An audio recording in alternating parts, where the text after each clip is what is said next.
Hello guys, welcome back. Thank you for joining me again. So here we go then.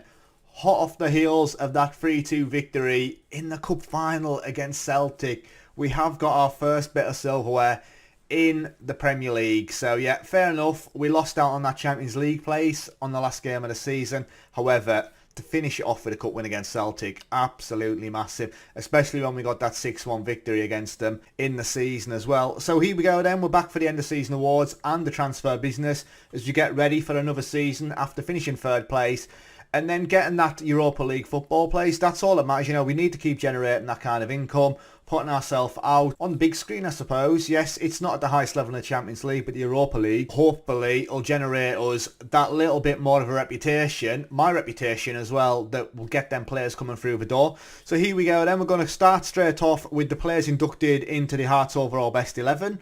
And the team as it stands then is Gorey, Kingsley, Finley, Souttar and Smith with Power and Irvine in the middle. Edwards, Byrne and Ginnelly with Brown up front. So the formation hasn't changed yet, with Charlie Brown being the player that's come in up front. Now he was absolutely prolific, 39 goals in 46 appearances.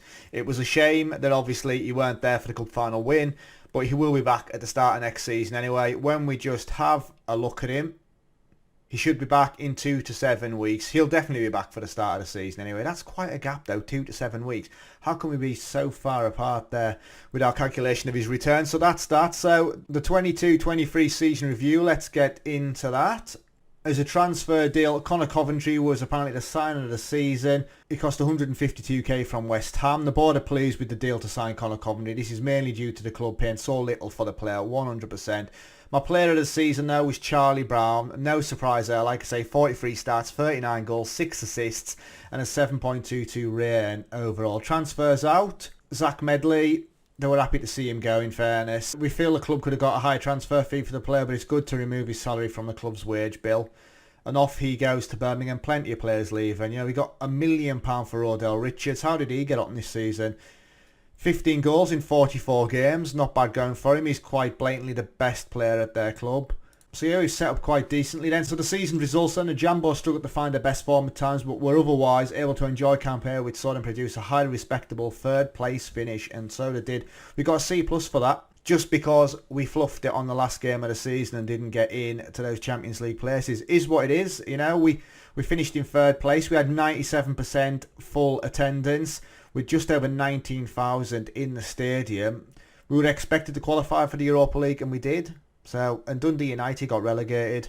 81 points on the board. That's big going as well. In the Europa League, we got a B+ as we reached the knockout round. Eventually got beat 5-1, absolutely spanked by Leipzig. Scottish Cup, we got an A obviously for the win, and the Betfred Cup was an absolute disaster as we went out at the first hurdle with a 1-0 defeat to Hamilton Academical. But then again, we were in quite a poor place at that time at the start of the season. We'd just been smashed by Hibs as well. The moment to remember then was an 8-2 victory over Livingston. 4 penalties in that one if I remember correctly, and a hat-trick for Halkett. The match to remember was a 6-4 victory over Limassol. Again, that was a poor game for us, 10 goals in that game. And the goal of the season was Power on 90 minutes. A memorable goal from Power as he runs from inside his own half before hitting a skid and drive. And that was against Universitatea Craiova. Club reputation wise then remains the same. We're still a 3-star club, and there were no sponsorship deals this year. All in the green for revenue. And merchandise wise, Souttar was the highest selling shirt with Brown, Byrne, Ginnelly and Zarate number 9. Ratings wise then, there we go. Decent overall. Hernandez and Ginnelly not quite up there. Also Logan. But overall, formation wise, it's been fantastic. Brown, obviously, it's got to be the player of the season when we look at the accolades. So fans' player of the season was actually John Souttar, with young player of the season being Charlie Brown. Signing of the season was Charlie Brown, and goal of the season was Max Power. My awards, I got Premiership Manager of the Month for December and for April, and I've just won, which I'd imagine it'll come up shortly, Manager of the Year. Gotta love that. Top goal scorer was Charlie Brown with 26. Mitch Clark had the most assists with 9. Most player of the match awards goes to Charlie Brown with 6, and highest average rating was Souttar, which surprises us. Record breakers then, most goals by player in the match was Charlie Brown with 4. Most clean sheets, Gorey had 21 clean sheets this season. Most player of the match awards in the season was Charlie Brown with 9, and the highest transfer fee paid was £2 million for Zarate. And the fastest goal, Hernandez, 16 seconds in. So history in the making then. We get that 3-2 victory in the Scottish Cup, and Hearts owe everything to a fantastic start of the season for giving the foundation they needed. We had a terrible start to the season, those first couple of games. But there we go. There's the reflection on our 22-23 season. Seasonal performance analyst, you know, as far as our defensive efficiency goes, we're right back there, and attacking efficiencies, we're aggressive and clinical, and we're quiet and impenetrable at the back. That's a good place to be overall, I'd say. Club vision and expectation meetings then. The bit that matters is the expectations for the end of next season is to qualify for the Europa League. My contract expires and we just need to keep for the Europa League. So there's no real push for the Champions League as of yet. Nothing about the league at all neither. So I'm happy with that. We'll accept the current vision there. Squad dynamics. We've got plenty of highly influential players and team leaders. Let's have a look. Club atmosphere, decent. Managerial support's decent. Let's have a look at how it fares. So I've got 6 players that have no real opinion of us. The majority of the team supporters, 17 player supporters. End of season team meeting. Let's discuss our plans for next season. The season is finished and it's time to focus on what we can achieve going forward. I think we can challenge for the title next year. No chance. It's been a long season. I hope you all have a good break. You're going to need to come back fully refreshed because I'm aiming to qualify for the Champions League. I think that's the way to go. It's going to upset everybody. They're pleased with that actually. That's exactly the sort of reaction I was after. I'm delighted that we share the same level of ambition. We can qualify for the Champions League for sure. After a good show on this season, I'll be aiming to reach the latter stage of the Europa League next season. I think we can do that. That's exactly the sort of reaction I was after. And once you return from your holidays, we can discuss promises for next season. Thanks everyone. Enjoy your jollies. So new season team report then is there you go. So notable strengths, there are a number of talented young prospects including Johnny Patton at the club, Callum Flatman and Leo Wilson. We have got a very good youth intake. Well, I say youth intake, they've been about with us for a couple of years now, but there's players that can come in. You know, Denham's there as well, who's out on loan. He could potentially find himself in the first team this summer as well. McBride issues season injury report. So Jack Byrne, 9 injuries this season, and Daj, he got 6. Leighton Clarkson with 5 as well. So we've had plenty of injuries. Byrne, it might be the time to move him on now. Those injuries, they do worry us. And at valued at 9.25 million, it might be time to pull some profits in. So end of season team break, then they'll go on holiday. We've got some match analysis. Bocelli wins Scottish Football Writers Manager of the Year. And with my win ratio of 67%, Neil Lennon gets 3rd place. Brian Rice for Hamilton finishes 2nd. And Jeffries is pleased with winning the award. Very handy. We're obviously excited about the budgets, and here we go. So the current financial fair play period ended. We made a profit of 36 million. 36 million pound, that's not bad.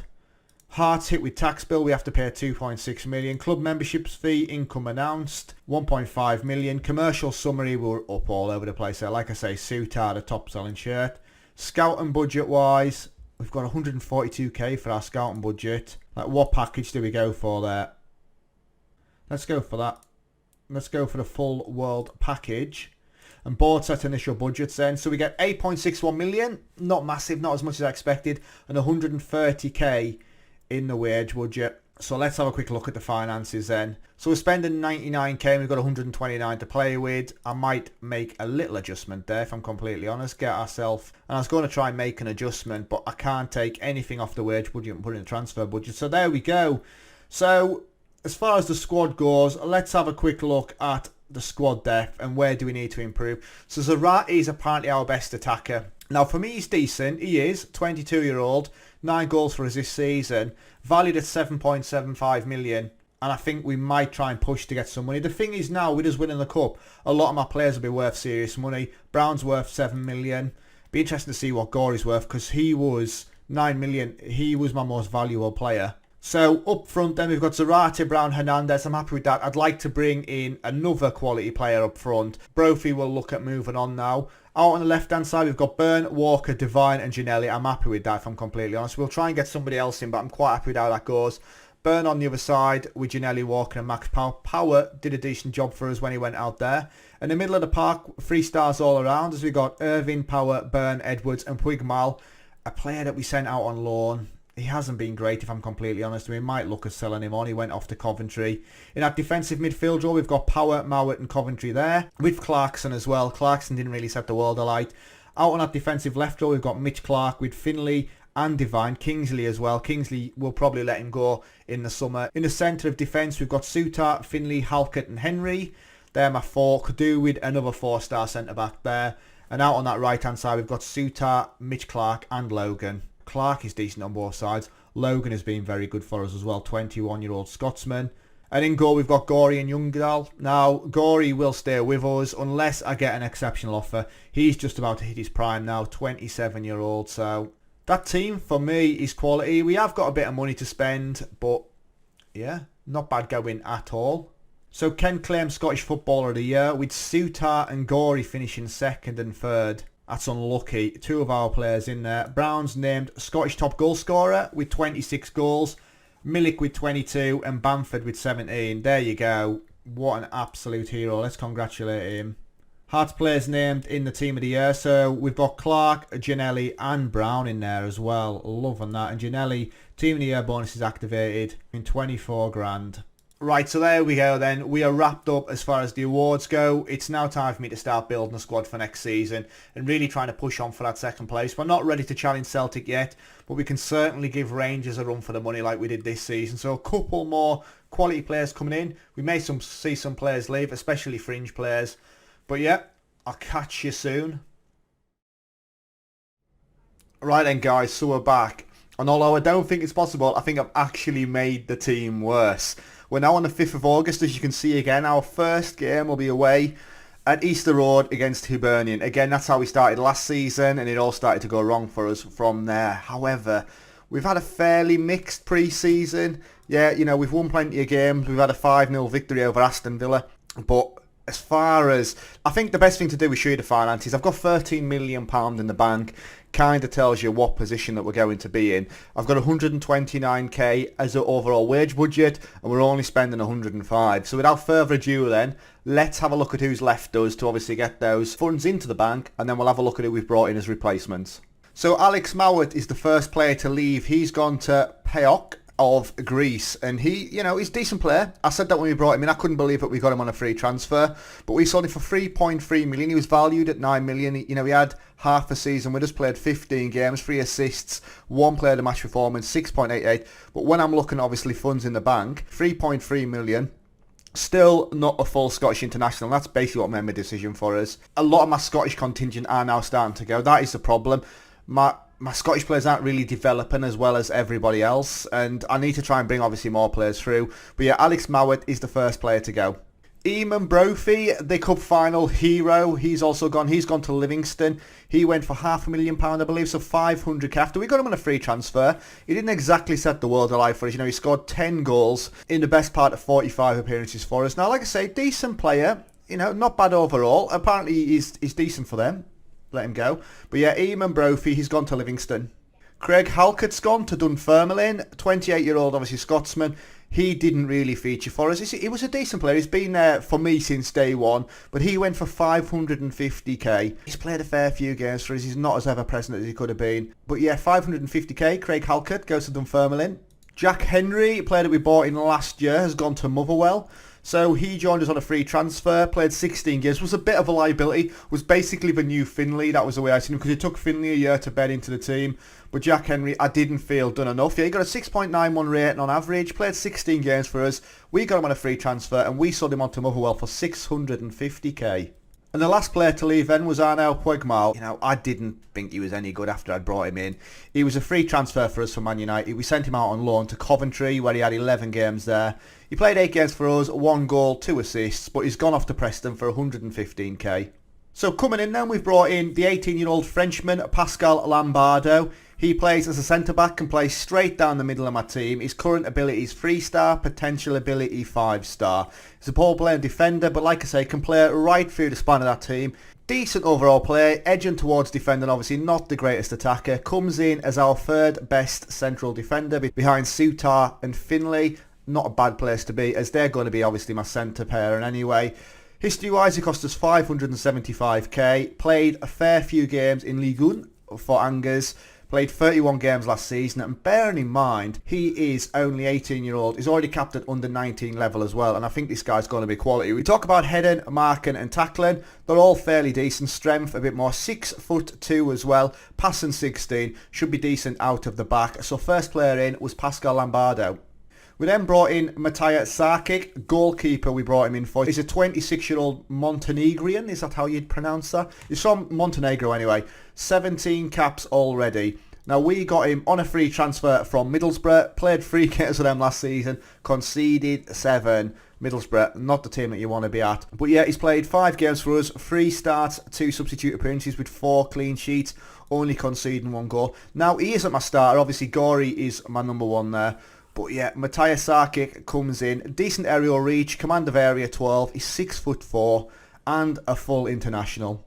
Then we brought in Andy Ryzen. He joins us, can play as a central midfielder and as a defensive midfielder. 3-star current ability, 3.5-star potential. He's basically a direct replacement for Mowat. And, you know, we brought him in for nothing. So we got 3.3 million for Mowat, and we've brought in a player of similar stature, similar quality, on a free transfer from Millwall. He spent 725k on him. He's played 45 games in League One last season. We've brought him in as a free transfer. May not start, you know, but he's decent. Teamwork 16, work rate 18, natural fitness 18, stamina 16. He'll run all day, 5'9" on the smaller side, but very important player for me.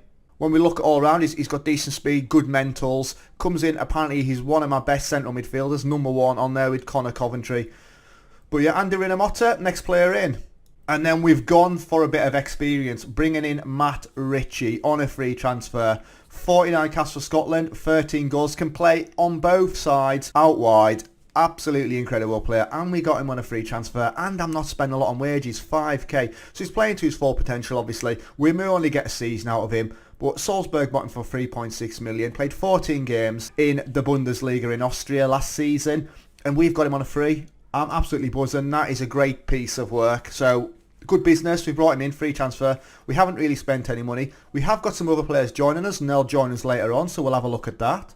We've got Luigi Ancora. He's going to cost us a bit of money. He's a 17-year-old Italian under-19 international, 2.5-star current ability, 5-star potential ability. Now, you'll see the face. Definitely not a 17-year-old. I've downloaded the Zealand face pack, so obviously it auto-generates faces at the start of every youth intake. So yes, there you go. Luigi Ancora coming in, 17-year-old. He's going to cost us a little bit of money. He's currently playing at Spal, and he's going to join us for £1 million. Now, again, you know, he's one for the future. He's really going to be a good player. So yeah, we've brought him in. Joins us at the end of August. And then we're also bringing in Stevie Saint Amar. So he's 17-year-old. He is going to join us from Clermont. He's got no youth caps at the minute. He's 3-star current ability potential, 5-star. He's quality for a 17-year-old already. Valued at 26k. And we're going to bring him in for 1.5 million. Not a bad deal as far as I'm concerned. Now, he has played plenty of games in France for Clermont. He played 36 times last season, 6 goals, 3 assists, 2 player of the match performances. And I can't wait to get this guy in. So just to remind ourselves with the financing, I have got £13 million in the bank. I have ruined the depth of my squad. We've had more players go than we've had come in. We've got players go out on loan, all sorts. But yeah, £13 million. I've still got, 3 weeks of the transfer market left. We may see something happening in the next episode. I haven't really got anybody else on the radar. So yeah, let's have a look at the squad depth. So as you can see, we are considerably worse in more or less every position. Up front, Brown, Zarate, Hernandez, I'm at my 3. Zarate, I'm still looking at moving on. I just want to recoup the money that I spent in it for him. You know, if I can get £2 million for him, I'd be very happy with that. He's decent, but I just haven't got that confidence. You know, he's only 23-year-old, and he's got plenty of greens, composure, decision-making, finishing. We'll see. If I get a decent offer in, he'll go. Otherwise, we'll keep him there. My top 2 for me are Brown and Hernandez as my 2 attacking options. Denholm, a player that I said may feature again. He's gone back out on loan to Ayr. He was alright last season, got 6 goals in 36 appearances for Airdrie. But yeah, 80 appearances in, you know, across all levels, 14 goals. We may see more of him in the future. Out on that left-hand side, then we've not really improved. Obviously, Matt Ritchie is a 3-star player. He can play out on both sides, but we're 3 stars all the way there. Ryzen comes in as my best central midfielder. For me, he's just adding some depth to the squad. You've obviously got Coventry, Max Power, Ryzen there as well, and he can also play in that defensive midfield role.